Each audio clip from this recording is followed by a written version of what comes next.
Protection جو ہے میرا فرض ہے جی.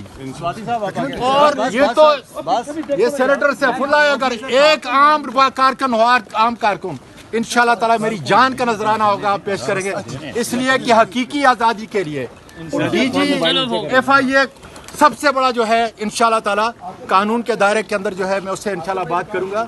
اور آپ کا جو ہمارا جو ڈائریکٹر ہے یہاں پہ سائبر برانچ کا جو پولیس اسٹیشن ہے, اس کے بھی پورے عملے کے اوپر جو ہے میں کیس کروں گا, اس لیے کہ ایف آئی آر کاٹنے کے بعد میں خود وکیل ہوں. ان کو اداروں کو مجھے نہیں دینا چاہیے تھا جنہوں نے مجھ پہ تشدد کیا ہے جی. کتنا تشدد ہوا ہے سر؟ انشاءاللہ اس کی تفصیل آ جائے گی جی. میں باقاعدہ جو ہے ریٹ کے ذریعے خدا کے فضل سے ہائی کورٹ میں جاؤں گا اور وہ ساری چیزیں جو ہے انشاءاللہ تعالیٰ سامنے آئیں گی. سر موقف پہ قائم ہے, جو بنیادی بات یہ ہے کہ حقیقی آزادی کے لیے یہ کوئی قربانی نہیں ہے. حقیقی آزادی کے لیے انشاءاللہ تعالیٰ